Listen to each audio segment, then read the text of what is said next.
Chief of army staff field marshal Syed Asim Munir ने भारतीय साजिशों को बेनकाब कर दिया है।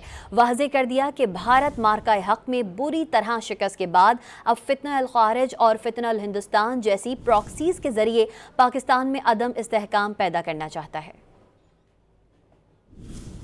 ISPR के मुताबिक GHQ में नेशनल वर्कशॉप बलूचिस्तान के शुरका से मुलाकात में फील्ड मार्शल ने बलूचिस्तान में पायदार अमन, तरक्की और कौमी यकजहती की जरूरत पर जोर दिया। दहशतगर्दी के खात्मे के लिए पाक फौज के गैर मुतसलसल अज़्म को भी दोहराया। आर्मी चीफ ने भारत की जानिब से दहशतगर्द तंजीमों की पुष्ट पनाही की शदीद मजम्मत की। कहा कि भारत मार्का हक में शिकस्त के बाद अब फितना अल खारिज और फितना अल हिंदुस्तान जैसे प्रॉक्सीज के जरिए पाकिस्तान में अदम इस्तेहकाम पैदा करना चाहता है। इंशाअल्लाह इन तंजीमों का अंजाम भी वही होगा जो भारत ने पहले भुगता। फील्ड मार्शल आसिम मुनीर का कहना था कि दहशतगर्द ना तो किसी मजहब के नुमाइंदे हैं, न किसी फिरके या कौम के। दहशतगर्दों के खिलाफ एक मुत्तहिद कौमी मौक़िफ़ और इज्तिमाई अज़्म नागुज़ीर है। फील्ड मार्शल ने बलूचिस्तान में तरक्याती मंसूबों की अहमियत भी उजागर की। कहा कि दायरा जाती हम आहंगी और जामा कौमी हिकमत अमली से सूबा तरक्की कर सकता है। आर्मी चीफ ने वाज़ेह किया कि पाकिस्तान इलाकाई अमन के लिए पुरअज़्म है, ताहम हर किस्म के अंदरूनी या बैरूनी खतरे का मुंह तोड़ जवाब देने की मुकम्मल सलाहियत रखता है। नशिस्त के इख्तिताम पर जामा और बेतकल्लुफ़ मुकालमा भी हुआ। वर्कशॉप के शुरका ने आर्मी चीफ से मुख्तलिफ उमूर पर सवालात किए।